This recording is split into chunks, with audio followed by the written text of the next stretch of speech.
Hi friends, అందరికీ నా హృదయపూర్వక సుమాంజలిలు.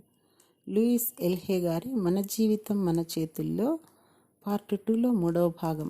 మనం ఏ విధంగానైనా మన మంచిని నిరాకరిస్తే అది కూడా మనల్ని మనం ప్రేమించుకొనకపోవడమే అవుతుంది. నా క్లయింట్ ఒక ఆమెకు కళ్ళజోడు ఉండేది. ఒకరోజు కౌన్సిలింగ్లో ఆమె తన చిన్నతనంలో ఏర్పరచుకున్న పాత భయాల్ని తొలగించేశాను. మరుసటి రోజు ప్రొద్దున ఆమె నిద్ర లేవగానే ఆమెకు కళ్ళజోడు ఇబ్బందిగా అనిపించి వాటిని తీసేసింది. ఆమె చుట్టూ పరికించి చూసింది. ఆమెకన్నీ స్పష్టంగా కనిపిస్తున్నాయని గుర్తించింది. కానీ ఆమె ఆ రోజంతా నేను ఇది నమ్మలేను అని అంటూనే ఉంది. తర్వాత రోజు ఆమెకు మళ్ళీ కళ్ళజోడు అవసరం వచ్చి పడింది. మన సబ్కాన్షియస్ మైండ్ మనతో ఎటువంటి విధంగా పరిహాసాలు ఆడదు. మనం ఏది నమ్మితే దాన్ని అలాగే సంభవింప చేస్తుంది.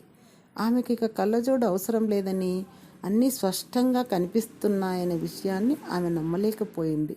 మనల్ని మనం అనర్హులుగా భావించడం కూడా మనల్ని మనం ప్రేమించుకోకపోవడం అనే దానికి ఇది ఒక ఉదాహరణ. ఇంకా చాలా ఉదాహరణలు ఉన్నాయి. మన భాగస్వామి త్వరగా అలసిపోయి మనతో చాలా కోపంగా ప్రవర్తిస్తాడు. దీనికి మనమేం చేశాం, పాపం చేశామని విస్తుపోతాం.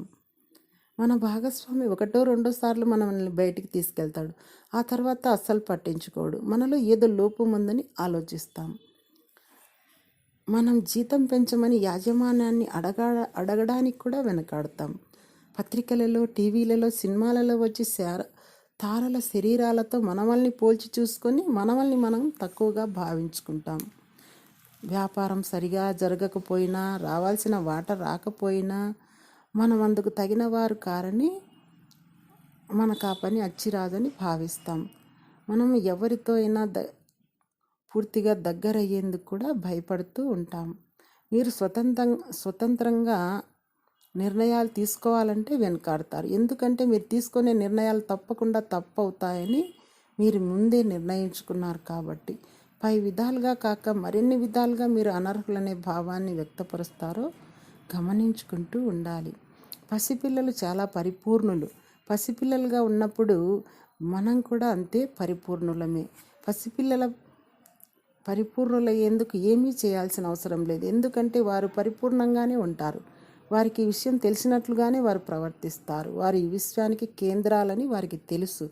వారికి ఏది కావాలో అడగడానికి వారు ఏమాత్రం సంకోచించరు. వారు వారి భావాలను నిర్మోహమాటంగా వ్యక్తపరుస్తారు. ఒక పసిపాప కోపం వస్తే ఏమవుతుందో మీకు తెలుసు. నిజానికి ఆ వీధి మొత్తానికి తెలుస్తుంది. అదే వారు సంతోషంగా ఉంటే ఆ ఇంటిని వారి నవ్వులతో వెలిగిస్తారు.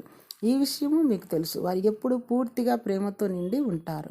పసిపిల్లలు ప్రేమను పొందకపోతే చచ్చిపోతారు. కానీ పెరిగి పెద్దయ్యాక మనం ప్రేమ లేకుండా ఎలా బ్రతకాలో నేర్చుకున్నాం. పసిపిల్లలు అలా బ్రతకలేరు. పసిపిల్లలు వారి శరీరంలోని ప్రతి భాగాన్ని ప్రేమించుకుంటారు. వారి శరీరాల నుండి విసర్జించబడే మూత్రాలను సైతం కూడా వాళ్ళు ప్రేమిస్తారు. వారికి అనూహ్యమైన ధైర్యం ఉంది. మనము అలాగే ఉండేవారం. మనమంతా అలాగే ఉండేవాళ్ళం.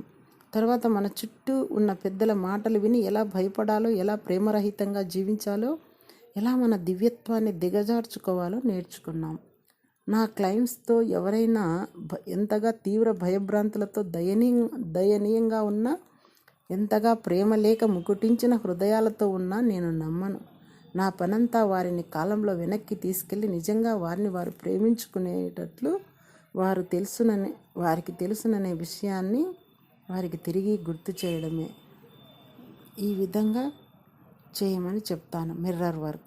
తర్వాత వారి చేతికి ఒక చిన్న అద్దాన్ని ఇచ్చి అందులో వారి కళ్ళలోకి వారిని చూసుకోనమని చెబుతాను. తర్వాత వారి పేర్లు చెప్పుకొని నేను నిన్ను ప్రేమిస్తున్నాను, నేను నిన్నుగా అంగీకరిస్తున్నానని చెప్పుకోమంటాను. ఇది చాలామందికి కష్టం అనిపించేది. చాలా తక్కువ మంది దీనికి చక్కగా స్పందించి ఈ పనిని ఆనందించేవారు.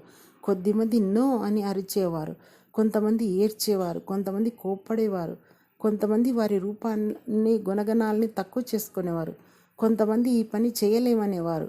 ఒక వ్యక్తి అయితే అద్దాన్ని విసిరేసి పారిపోవాలని చూశాడు. అతడికి అద్దం ముందు నిల్చొని తన కళ్ళలోకి తాను చూసుకోవడానికి కొన్ని నెలలు పట్టింది.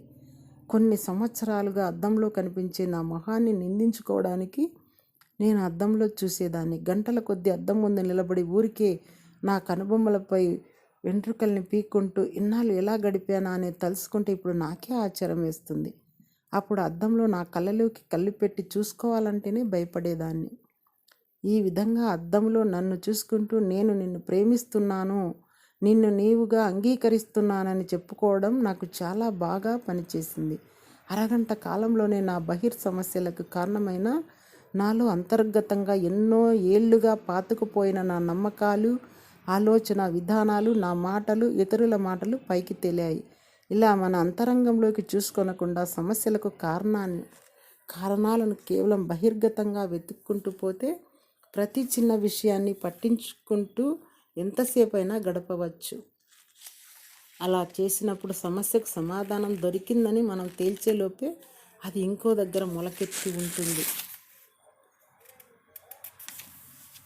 Thank you.